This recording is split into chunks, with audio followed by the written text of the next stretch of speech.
2022년 10월 9일 주일입니다. 다 함께 묵도하심으로 주일 예배를 하나님께 드리시겠습니다. 요나가 여호와의 말씀대로 일어나서 니느웨로 가니라. 요나가 그 성읍에 들어가서 하루 동안 다니며 외쳐 이르되 40일이 지나면 니느웨가 무너지리라 하였더니 니느웨 사람들이 하나님을 믿고 금식을 선포하고 높고 낮은 자를 막론하고 굵은 베옷을 입은지라. 그 일이 니느웨 왕에게 들림에 왕이 보좌에서 일어나 왕복을 벗고 굵은 베옷을 입고 제 위에 앉으니라. 왕과 그의 대신들이 조서를 내려 니느웨에 선포하여 이르되 사람이나 짐승이나 소떼나 양떼나 아무것도 입에 대지 말지니 곧 먹지도 말 것이요 물도 마시지 말 것이며 사람이든지 짐승이든지 다 굵은 베옷을 입을 것이요 힘써 하나님께 부르짖을 것이며 각기 악한 길과 손으로 행한 강포에서 떠날 것이라. 하나님이 그들이 행한 것 곧 그 악한 길에서 돌이켜 떠난 것을 보시고 하나님이 뜻을 돌이키사 그들에게 내리리라고 말씀하신 재앙을 내리지 아니하시니라.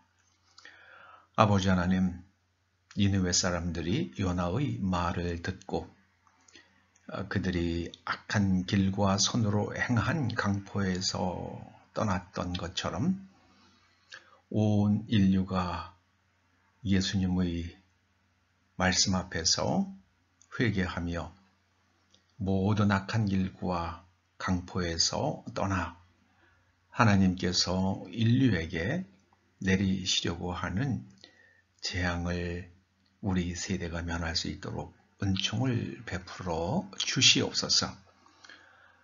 오늘 회개의 뜻이 무엇이며 회개가 우리 가운데 어떻게 일어나게 되는지 우리가 함께 상고코자 하오니 각 사람의 심령 위에 기름 부어 주셔서 진정한 회개가 무엇인지 알고 회개의 삶을 살게 하여 주시옵소서. 예수님의 이름으로 기원하옵나이다. 아멘. 사도신경으로 신앙고백 드리십니다. 나는 전능하신 아버지 하나님 천지의 창조주를 믿습니다. 나는 그의 유일하신 아들 우리 주 예수 그리스도를 믿습니다. 그는 성령으로 잉태되어 동정녀 마리아에게서 나시고 본디오 빌라도에게 고난을 받아 십자가에 못 박혀 죽으시고 장사된 지 사흘 만에 죽은 자 가운데서 다시 살아나셨으며 하늘에 오르시어 전능하신 아버지 하나님 우편에 앉아 계시다가 거기로부터 살아있는 자와 죽은 자를 심판하러 오십니다. 나는 성령을 믿으며 거룩한 공교회와 성도의 교제와 죄를 용서받는 것과 몸의 부활과 영생을 믿습니다. 아멘. 오늘 하나님께서 우리들에게 주시는 말씀은 누가복음 11장 29절에서 32절까지의 말씀입니다. 말씀을 함께 봉독하시겠습니다. 무리가 모였을 때에 예수께서 말씀하시되 이 세대는 악한 세대라 표적을 구하되 요나의 표적 밖에는 보일 표적이 없나니 요나가 니느웨 사람들에게 표적이 됨과 같이 인자도 이 세대에 그러하리라. 심판 때에 남방 여왕이 일어나 이 세대 사람을 정죄하리니 이는 그가 솔로몬의 지혜로운 말을 들으려고 땅끝에서 왔음이거니와 솔로몬보다 더 큰 이가 여기 있으며 심판 때에 니느웨 사람들이 일어나 이 세대 사람을 정죄하리니 이는 그들이 요나의 전도를 듣고 회개하였음이거니와 요나보다 더 큰 이가 여기 있느니라. 아멘. 세례 요한은 회개하라 천국이 가까웠느니라고 선포하며 그의 사역을 시작했습니다. 예수님께서도 회개하라 천국이 가까웠느니라고 선포하시며 공생의 사역을 시작하셨습니다. 우리가 예수님의 선포에 담긴 뜻을 이해하기 위한 가장 중요한 첫 단추는 회개한다는 말의 뜻을 바르게 이해하는 것입니다. 이 회개한다는 말을 바르게 이해할 때 말씀의 역사가 일어납니다. 회개하다로 번역된 헬라어는 메타노에오입니다. 메타노에오. 이는 메타와 노에오의 합성어입니다. 메타는 요즘도 가끔 사용되는 말입니다. 예를 들어 봅니다. 형이상학을 영어로 메타피직스라고 합니다. 피직스는 물리학이나 물리적 현상을 가리킵니다. 곧 눈에 보이는 사물의 작동 원리나 현상을 연구하는 것을 가리켜서 피직스라고 부릅니다. 여기에 메타가 붙으면 눈에 보이는 현상 위의 것, 곧 초월적인 것을 의미하게 됩니다. 그래서 메타피직스가 되면 형이상학이 됩니다. 형이상학. 요즘에 이 메타라는 말이 사람들 입에 자주 오르내리는 그런 단어가 하나 있죠. 메타버스라는 말이요. 메타와 우주를 뜻하는 유니버스의 합성어입니다. 가상현실보다는 상위 개념이죠. 그래서 가상 공간에서 모든 활동을 할 수 있도록 만드는 시스템을 가리켜서 메타버스라고 부르기도 합니다. 메타라는 것은 초월적인 것, 위에 있는 것, 더 고차원적인 것을 뜻합니다. 자, 그 다음에 노에오라는 말은 영어로는 understand예요. 또는 perceive, 이해하다, 깨닫다는 뜻을 가진 동사입니다. 노에오는. 그러니까 메타노에오가 되면 초월적인 것을 깨닫다, 높은 것을 깨닫다, 그런 의미가 되겠죠. 메타노에오는 동사고 이 동사의 명사형이 메타노이아입니다. 메타노이아가 회개입니다.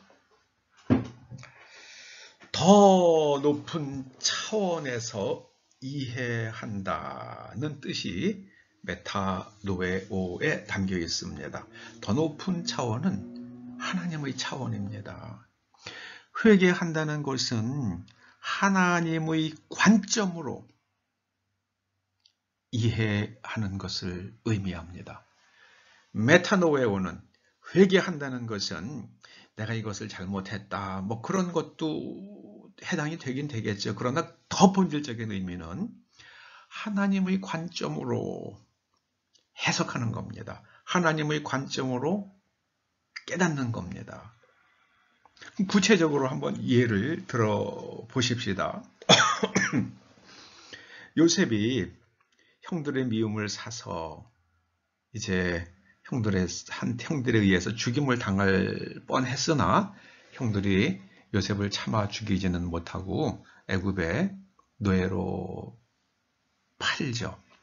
마침 그 옆을 지나가던 이스마엘 대상들에게 형들이 요셉을 노예로 팔았습니다. 세월이 흐르고 나서 이제 우리가 잘 아는 이야기들을 거쳐서 요셉이 애굽의 총리가 됩니다. 근데 정말 요셉이 바로의 꿈을 해석한 대로 7년의 대풍년이 연속되다가 이제 대흉년이 찾아왔습니다. 2년쯤 되었을 때에 가나안 땅에도 기근이 있었고요. 사람들이 양식이 없자 애굽에는 양식이 있다는 소문을 듣고 요셉의 형제들이 이제 애굽에 양식을 사러 왔습니다. 사러 오게 되는데 그때에 요셉이 형들을 알아보죠. 형들은 감히 요셉을 쳐다보지도 못했을 테니까는요. 그 애굽의 총리로 앉아 있는 사람이 뭐 감히 요셉이겠거니 상상이나 할 수 있겠습니까? 나중에 이제 요셉이라는 게 드러내죠. 자기가 요셉이라는 것을 이제 드러낼 때에 형들이 얼마나 놀랬겠습니까? 이제는 자기네들이 죽을 차례잖아요. 요셉을 죽이려다가 차마 죽이진 못하고 노예로 팔았으니 이거 뭐 반드시 자기네들은 이제는 보복당하고 또 큰 형벌을 받을 것이 그런 뻔한 상황 아니겠습니까? 그런데 그때 요셉이 이렇게 말합니다. 창세기 45장 5절 말씀이에요. 당신들이 나를 이곳에 팔았으므로 한탄하지 마소서. 하나님이 생명을 구원하시려고 나를 당신들 앞서 보내셨나이다. 하나님이 큰 구원으로 당신들의 생명을 보존하고 당신들의 후손을 세상에 두시려고 나를 당신들 앞서 보내셨나니 그런즉 나를 이리로 보낸 자는 당신들이 아니요 하나님이시라. 나를 이리로 보낸 자는 당신들이 아니요 하나님이시라. 이것이 회개입니다. 이것이 메타노에오예요. 하나님의 관점으로 형들이 자기를 죽이려다가 차마 죽이지는 않고 애굽의 노예로 판 그 사건 차마 있을 수가 없죠. 그런데 그 사건을 이렇게 해석하는 거예요. 나를 이리로 보낸 자는 당신들이 아니요 하나님이시라. 이게 바로 메타노에오입니다. 이게 메타노에오입니다. 하나님의 나를 바로의 아비를 삼으시며 그 온 집의 주를 삼으시며 애굽의 온 땅의 치리자를 삼으셨나이다. 흉년이 아직 5 해가 있으니 내가 고센에서 아버지를 봉양하리이다. 이게 메타노에오입니다. 이게 메타노에오입니다. 물론 하나님의 관점에서 보면은 자기가 잘못한 거 없다고 막 그렇게 자기 주장을 하다가 내가 잘못됐구나 하는 걸 깨달을 수도 있죠. 그것도 하나님의 관점에서 이전에는 자기가 죄가 없다고 생각하다가 하나님의 관점으로 보니까 내가 나쁜 놈이네 하는 게 하나님의 관점으로 보고 깨닫는 거라면 그것도 메타노에오가 될 것입니다. 그러나 그 잘잘못을 깨닫는 것보다 더 높은 차원이요. 바로 과거에 있었던 일들 아니면 지금 내가 겪고 있는 상황을 하나님의 관점으로 해석하는 겁니다. 하나님의 관점으로 깨닫는 겁니다. 이게 메타노에오입니다. 그래서 회개하라 천국이 가까웠느니라 하는 말씀은요. 하나님의 관점으로 해석을 하면 하나님께서 이 세상을 통치하신다는 것이 보인다. 깨닫게 된다. 알 수 있다. 그 말씀이에요. 하나님의 말씀은 지금 바로 우리들에게 가까이 있다. 그러므로 이제 메타노에오 하면 하나님께서 이 세상을 다스리며 우리를 지키시고 보호하신다는 것이 눈에 보인다. 그러니까는 눈에 보이는 하나님의 말씀을 따라서 하나님과 동행하는 삶을 살자. 이게 바로 회개하라 천국이 가까웠느니라 이 말씀에 깊이 깔려있는 메시지입니다. 또 하나 예를 들어봅니다. 사울, 나중에 바울이라 불리는 우리 사도 바울의 젊었을 때 이야기입니다. 사울은 유대인의 관점, 바리새인의 관점으로 예수님의 제자들을 바라봅니다. 그러니까 스데반 집사님을 돌로 쳐 죽일 때, 사람들이 스데반 집사님을 돌로 칠 때에 그 옷을 내가 맡으마. 그거는요, 스데반 집사의 죽음에 내가 책임지겠다. 그런 의미가 있는 행위입니다. 사울이 이제 주의 제자들을 대하여 여전히 위협과 살기가 등등해서 대제사장에게 가서 다메섹 여러 회당에 갈 공문을 청합니다. 그리고 만일 그 돌을 좇는 사람을 만나면 물론 남녀하고 결박하여 예루살렘으로 잡아오기 위해서 그렇게 공문을 받아서 다메섹으로 떠납니다. 다메섹에 가까이 왔을 때 정오에 하늘에서 밝은 빛이 비치면서 이 청년 사울이 앞을 못 보게 됩니다. 사람 손에 이끌려서 다메섹에 들어갔는데요. 그때 천사의 방문을 받고 천사로부터 메시지를 듣게 됩니다. 이제 금식하며 기도하는 가운데 천사가 와서 얘기를 합니다. 아나니아라는 사람이 와서 너에게 안수 기도할 것인데 그러면 그때 네가 눈을 뜨게 될 것이다. 이런 메시지를 받아요. 그런데 정말 얼마 후에 어떤 사람이 찾아와서 사울을 찾습니다. 근데 보니 이 사람의 이름이 아나니아예요. 근데 아나니아라는 사람이 들어와서 이렇게 말합니다. 형제 사울아, 주 곧 네가 오는 길에서 나타나시던 예수께서 나를 보내어 너로 다시 보게 하시고 성령으로 충만하게 하신다 하니 즉시 사울의 눈에서 비늘 같은 것이 벗어져 다시 보게 된지라. 청년 사울이 바리새인의 관점, 유대인의 관점으로 예수님과 그 제자들을 바라볼 때는 이거는 죽어마땅한 사람들입니다. 그런데 하나님의 관점으로 바라보게 되니까 우리가 십자가에 못 박아 죽인 그 예수께서 하나님의 아들이시라. 이걸 깨닫게 됩니다. 이게 메타노에오예요. 하나님의 관점으로 깨닫는 게 메타노에오입니다. 그래서 유대인의 눈이 감기고요. 이제는 성령 충만해져서 성령의 관점으로 예수님을 다시 바라보니까 하나님의 아들이시다. 그래서 그는 회당으로 즉시 가서 예수님께서 하나님의 아들이심을 증거하게 되는 거죠. 이게 메타노에오입니다.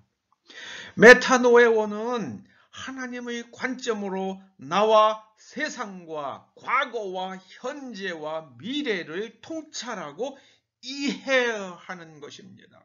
거기서 깨달음을 얻는 것입니다.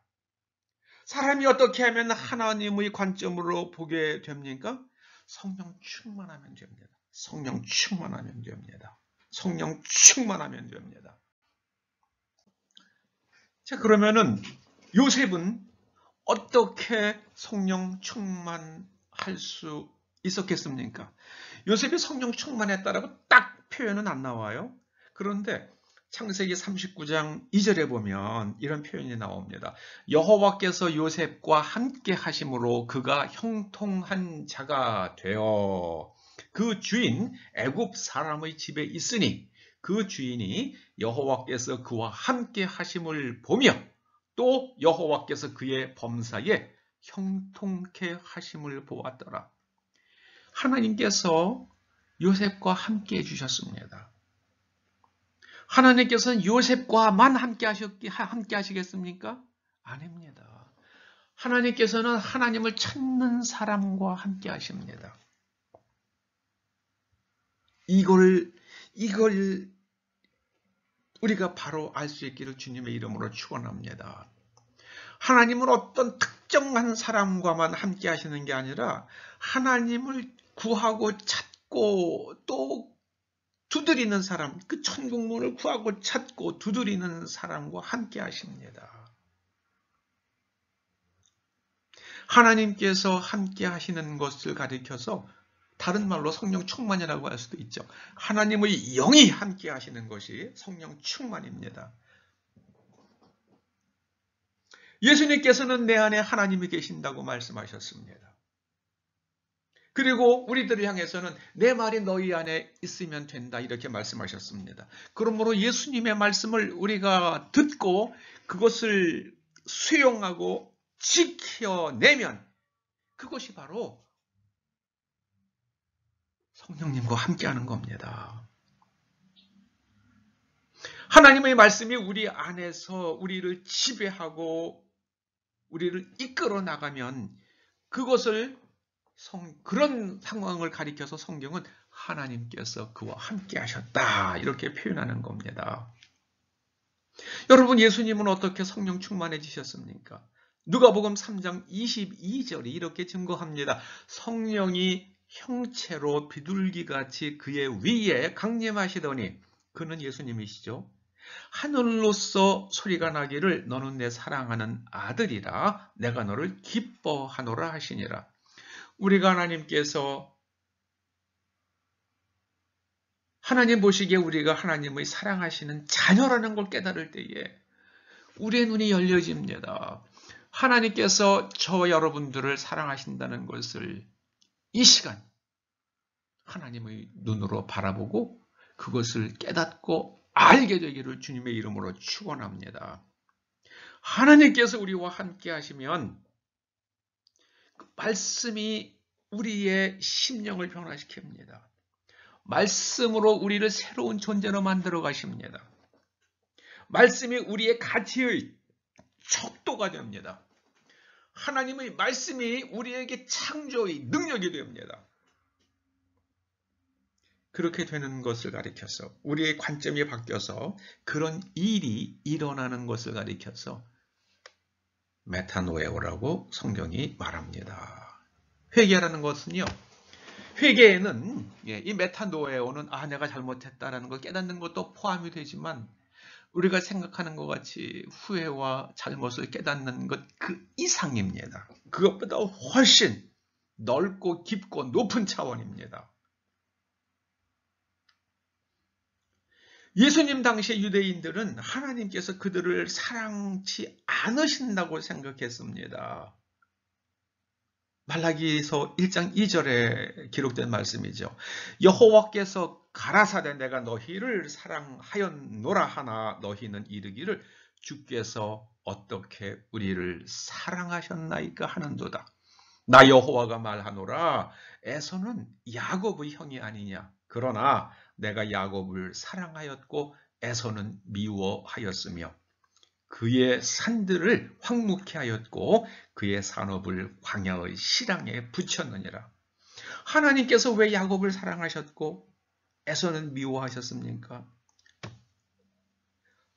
창세기 25장 27절은 야곱은 이슈의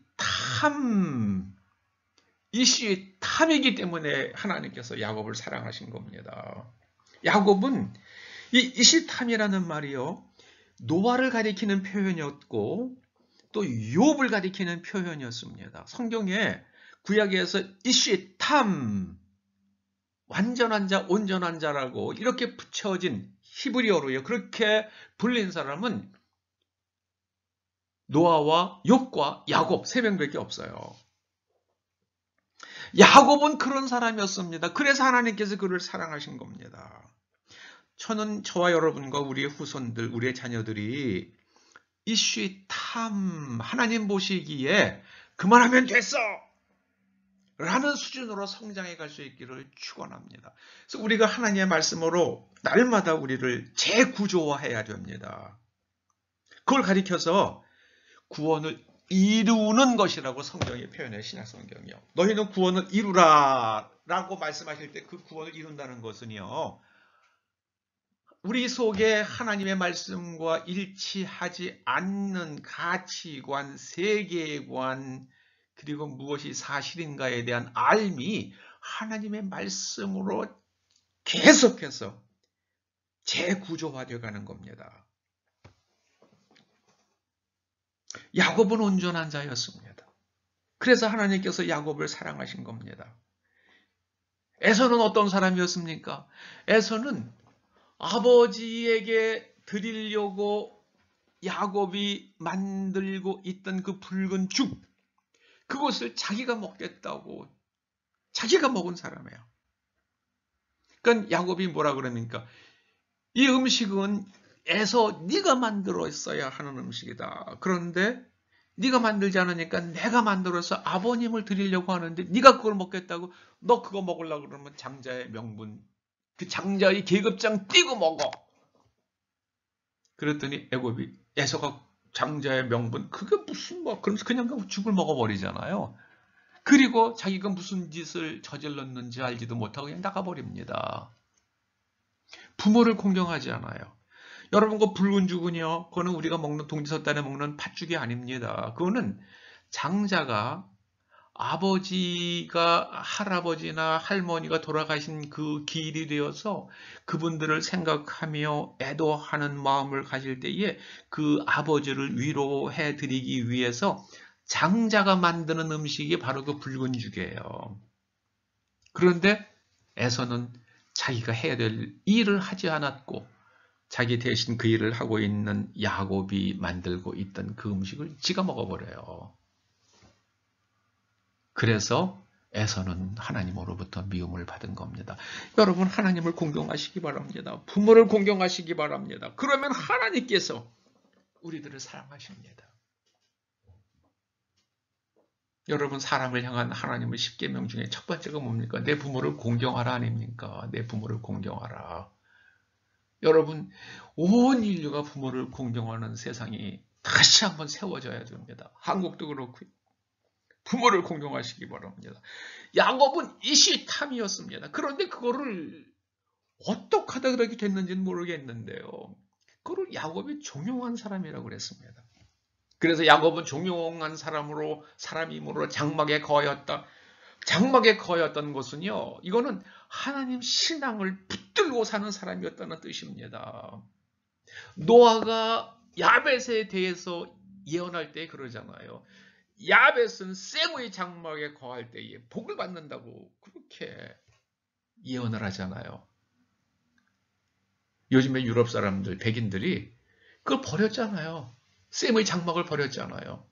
하나님께서 남자와 여자를 만드실 때에, 사람을 만드실 때에 남자와 여자를 만드셨는데 남자, 여자 그건 우리 마음대로 하는 거야. 이게 LGBTQ 아닙니까? 이게 젠더 이데올로기잖아요. 하나님을 버린 거예요. 그러고 나니까는 셈의 장막을 떠난 거예요. 셈의 신앙을 버린 겁니다. 그러고 났더니 백인들이 지금 자꾸만 주저앉잖아요. 자꾸만 주저앉습니다. 창세기 9장 27절을 잘 읽어보세요. 하나님이 야벳을 창대케 하사 셈의 장막에 거하게 하시고, 저는 이걸 거꾸로 번역하고 싶어요. 하나님께서 야벳이 셈의 장막에 거하면 창대케 하시리라. 이렇게 번역해야 맞는 게 아닌가 싶어요. 한번 우리 나중에 우리가 이 땅에서 생을 마감하면 하나님께 가서 한번 여쭤보십시다. 야벳은 셈의 장막에 거하면 창대하리라. 저는 이게 이 해석이 맞는다고 봅니다. 창대케 한다는 말도요, 사실은요, 이 파타라는 말인데 히브리 말로요, 이건 설득하다는 겁니다. 셈의 장막에 거할 때 하나님께서 야벳을 설득하고 깨닫게 하시는 겁니다. 하나님께서는 야벳에 대해서 말씀하시는 거예요. 네가 셈의 신앙을 네가 붙들고 있으면 네가 깨닫게 될 것이다. 뭘 깨닫습니까? 사람이 어떤 길로 살아야 되는지, 어떻게 살아야 되는지 바르게 깨닫게 된다는 말씀입니다. 셈의 신앙을 저버리면 야벳 족속은 멸망으로, 야벳의 후손들은 패멸로, 패망으로 굴러 떨어지게 되어 있습니다. 그리고 함의 자손인 가나안은 야벳의 종이 되죠. 가나안이 뭡니까? 가나안은 물질주의와 육체적 쾌락을 추구하는 그런 종교와 문화를 상징합니다. 가나안은요. 물질주의와 육체적 쾌락 추구예요. 지금 유럽과 미국이 가나안 종교에 깊이 빠져 있죠. 미국 민주당과 독일의 정책을 보세요. 이게 정말 멍청하지 않아요? 독일은 그 메르켈이 말해요. 16년 동안이나 총리를 하면서 러시아의 천연가스에다가 파이프라인 내추럴 가스에다 목을 맸잖아요. 지금 목이 쫄려가지고 질식하게 돼버렸잖아요. 이렇게 멍청할 수가 있는지 모르겠어요. 독일의 에너지 시스템이 붕괴되었으니 독일의 산업 경쟁력이 지탱하기 어려울 겁니다. 그걸 원전을 갖다 누가 회복시켜주고요. 그 발전은 어떻게 할 거예요? 어렵습니다. 어려워요. 독일이 셈의 장막을 지켰어야 되는데요. 셈의 장막을 버렸습니다. 여러분, 하나님께서 야곱을 사랑하시는 것은요, 그는 하나님 신앙을 지킨 사람이었기 때문에 그런 거예요. 그게 바로 장막에 거했다는 뜻입니다. 근데 그걸 갖다가 야곱은 얌전한 사람이라서 집에서 어머니 치마꼬리를 붙잡고 다녔다고 이렇게 해석을 하니 이게 넌센스가 되는 겁니다. 답답합니다. 답답해요. 이 모든 어리석음이 원죄지요. 창조주 하나님의 말씀과 피조물 뱀의 말이 다르면 누구 말이 옳다고 판단해야 됩니까? 당연히 창조주 하나님이잖아요. 그런데 뱀의 말이 맞는 것 같아. 그러다가 뱀의 말을 따라서 선악과를 훌렁 먹어버리는 게 인간 아닙니까? 이게 얼마나 어리석은 판단입니까? 여러분, 메타노에오는요, 회개한다는 거는요, 그 어리석은 판단에서 벗어나 하나님의 말씀을 따라 지혜롭게, 총명하게, 명철하게 판단하는 거, 깨닫는 걸 가리키는 겁니다. 할렐루야, 할렐루야.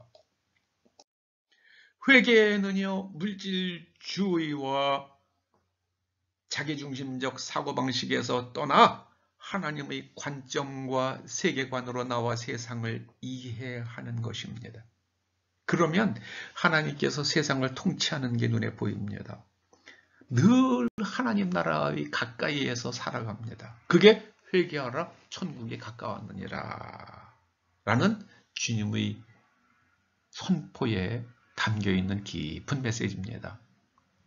여러분, 요나가 어떤 시대 사람입니까? 여로보암 2세, 주전 760년경의 사람이에요. 그리고 북왕국이 721년에 망했으니까는요, 여로보암 2세 때 북왕국이 가장 강성하다가 불과 40년 만에 아수르 제국에 의해서 멸망되잖아요. 그 여로보암 2세 때에 하나님께서 요나에게 말씀하세요. 너 아수르 제국의 수도인 니느웨에 가서 그 사람들에게 너희들 그런 식으로 살면 망한다라고 선포해라. 하나님께서 그 악한 그리고 포악한 니느웨 사람들도 불쌍히 여기신 거예요. 처음엔 요나가 안 가려고 그랬잖아요.